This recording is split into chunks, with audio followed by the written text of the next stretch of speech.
Y para conocer todos estos detalles sobre nuestra nómina, sobre cómo leerla, sobre el concepto del IRPF, que muchas veces puede resultar algo complicado, ¿no? Algo confuso de entender, estamos con Blanca. Blanca, muy buenas tardes. Hola, buenas tardes. Blanca, como decimos, de un tema a otro totalmente dispar. Ahora hablamos de economía, hablamos de cómo leer una nómina y ahora comenzaremos a ver también en la pantalla diferentes partes de una nómina. Vamos a comprender qué es cada concepto, qué es cada término y cómo podemos en nuestras casas, una vez la recibimos, comprenderla de la mejor manera. Si te parece, comenzamos por esta primera imagen, las bases de cotización.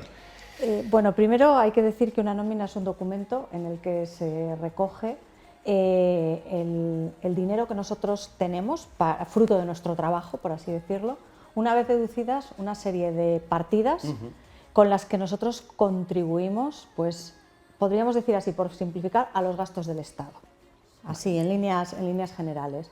Entonces, claro, las cantidades de una nómina dependerán del tipo de trabajo que hagamos, de la categoría profesional que tengamos, etcétera, etcétera. Pero en líneas generales todos tenemos unos conceptos similares, que son unos devengos, por así decirlo, y por otro lado unas deducciones, ¿vale? Si ponéis la otra diapositiva, la siguiente, Sí, que se ve mejor... esa parte de los devengos y de las en la parte de arriba deducciones. vemos el encabezamiento. En el encabezamiento pues aparecen los datos identificativos tanto de la empresa como del trabajador. O sea, esto es una parte muy sencilla. Aparece nuestro número de afiliación, aparece nuestro NIF, etcétera. Porque evidentemente toda la información de nuestra nómina viaja a Hacienda, porque también hay una parte del dinero que nosotros ganamos que tributa, que sirve para pagar impuestos, que es el caso del IRPF. Por eso enlaza muy bien el tema de la nómina con el del IRPF.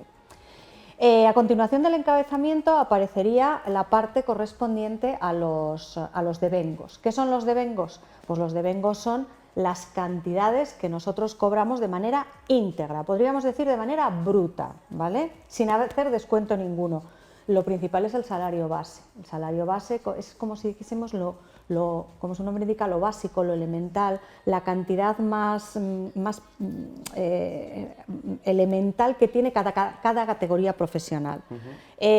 Luego a esta cantidad se van añadiendo una serie de complementos en función del tipo de trabajo que nosotros desempeñemos. Pues hay gente que tiene nocturnidad, hay gente que cobra un plus por trabajos penosos o peligrosos, hay quien tiene un complemento, pues yo que sé, por dedicación absoluta.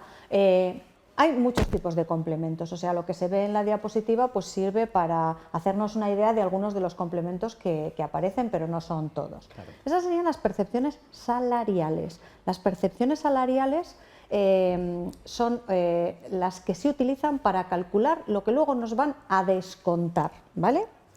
Luego retomo esto. Y después aparecen las percepciones no salariales. ¿Qué son las percepciones no salariales? Otras que no están vinculadas a nuestro trabajo, como por ejemplo puede ser una indemnización, qué sé yo, por despido, como puede ser, por ejemplo, pues que percibamos algo de la seguridad social, pues fruto de que estamos de baja, etcétera. A veces el trabajador pues sufre una incapacidad temporal y en vez de cobrar de la empresa, cobra de la seguridad social, ¿de acuerdo? Y otro tipo de devengos. Estos no sirven para calcular los descuentos, es decir, sobre estos no se aplicarían esas bases de cotización, ¿vale?, que nos permiten determinar cuánto de esto nos va a quedar realmente, ¿de acuerdo? Solamente la parte de arriba, solamente la parte de las percepciones salariales. Es decir, estas percepciones no salariales, por así decirlo, llegarían a nuestra cuenta bancaria íntegras. Efectivamente, eso es. Estos son los devengos, la primera parte de la nómina. Eso nómina. sería la primera parte, que es los devengos, que serían,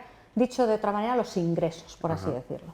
Y a esto, lógicamente, hay que quitarle, porque cuando a ti te dicen en un trabajo, vas a cobrar, qué sé yo, 25.000 euros, normalmente nos dan el salario bruto, pero realmente eso no va a llegar a nuestros bolsillos, porque de eso se tienen que detraer todas estas deducciones que tenemos ahí. Y esas deducciones sirven ¿para qué? Bueno, pues van en función de las bases de cotización, ¿de acuerdo? Entonces, si podemos poner la primera transparencia en la que se veían muy bien cuáles son esos porcentajes, las bases de cotización, vamos a ver perfectamente cuáles son los porcentajes y los conceptos por los que nos van a deducir dinero de nuestras nóminas. Aquí la tenemos. Entonces, tenemos lo que son contingencias comunes. Contingencias comunes, bueno, pues el 4,7% de esas percepciones salariales va a ir a contingencias comunes. ¿Y para qué ¿Para qué se utiliza esto? Bueno, pues para contribuir en general a gastos del Estado. Dentro de las contingencias comunes, como puede ser, por ejemplo, yo que sé, que una persona se pone de baja, ¿de acuerdo? Coge una baja y hay que pagarle. Bueno, pues de ahí esa bolsa que se va generando con ese 4,7% se va nutriendo del trabajo de todos los trabajadores y sirve para que cuando un trabajador está de baja no se quede sin ninguna cobertura. Y después tendríamos las contingencias profesionales. Estas contingencias profesionales, FOGASA, el Fondo de Garantía Salarial, ¿qué es esto?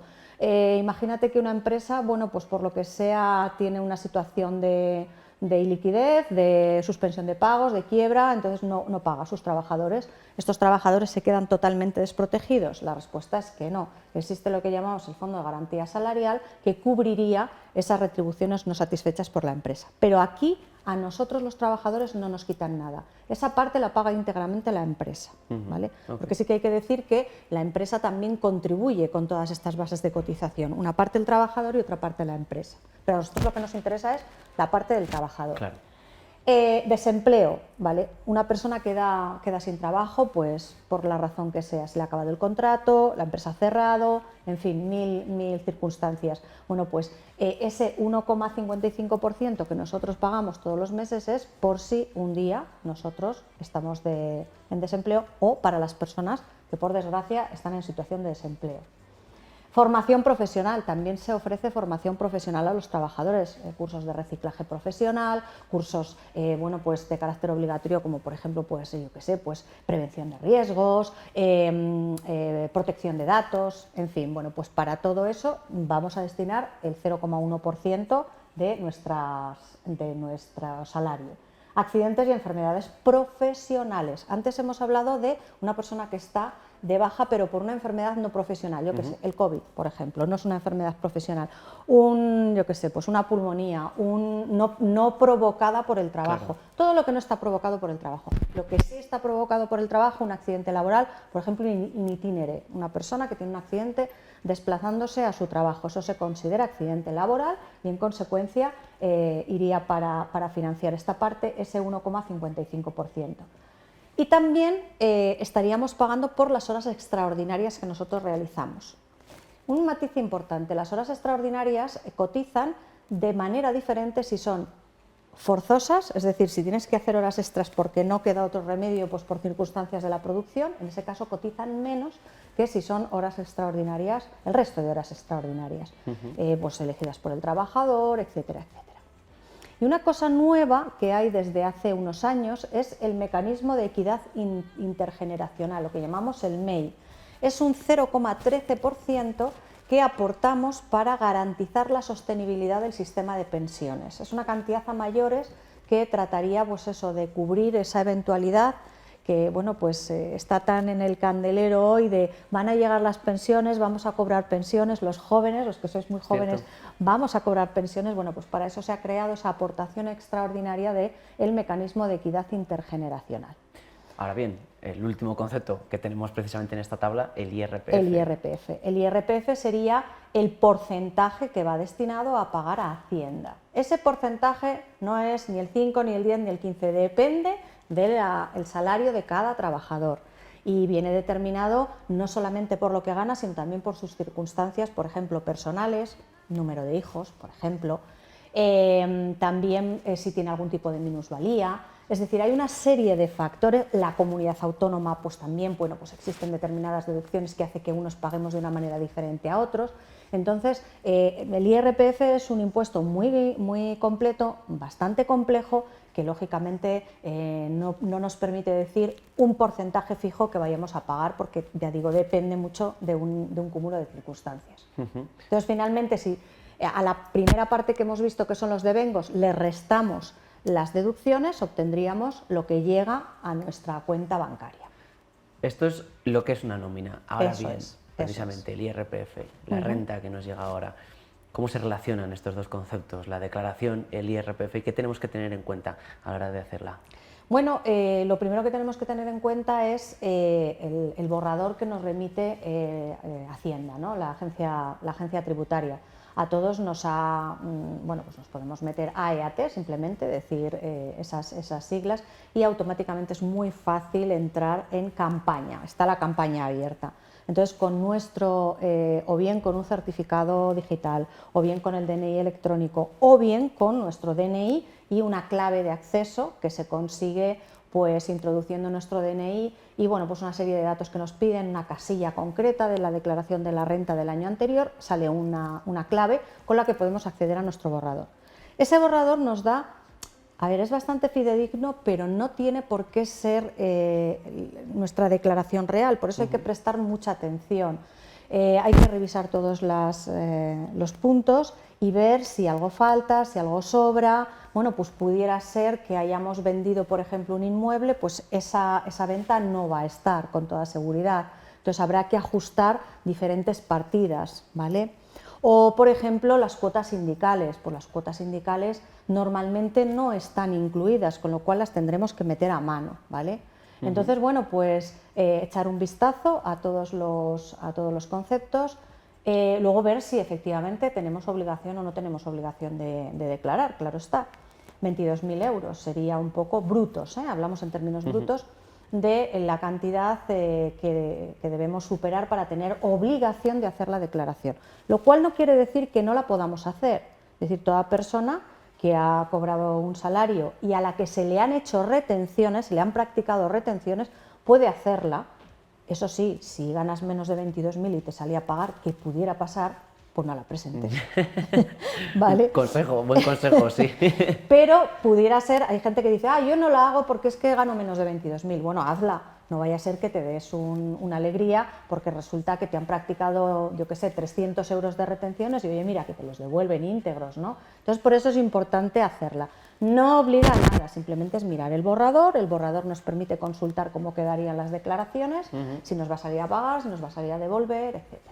Y luego hay que tener en cuenta también que esos 22.000 euros tampoco son fijos, porque hay personas que cobran de dos pagadores. Pues, por ejemplo, qué sé yo. Mira, te pongo el caso de personas que trabajan, yo que trabajo en la universidad, hay muchos asociados, profesores asociados, tienen su trabajo principal, claro. Pues yo que sé, por ejemplo, son financieros en una empresa, pero luego dan clases en la universidad. Estas personas tienen dos pagadores.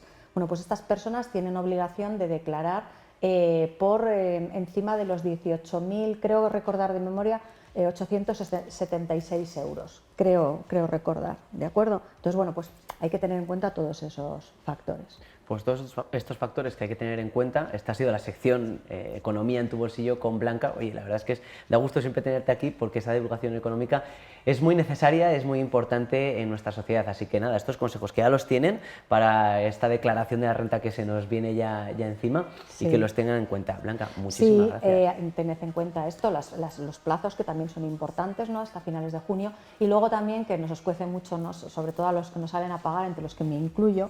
Pero bueno, hay que pensar que es por una buena causa, ¿no? Que gracias a nuestros impuestos pues, se financia la sanidad pública, la educación pública, las infraestructuras públicas, entonces bueno, pues hay que colaborar todos en la medida de nuestras posibilidades. En la medida de nuestras posibilidades. Blanca, muchísimas gracias. A vosotros. Y nosotros que volvemos en unos minutos con la siguiente sección, con más temas en este magazine.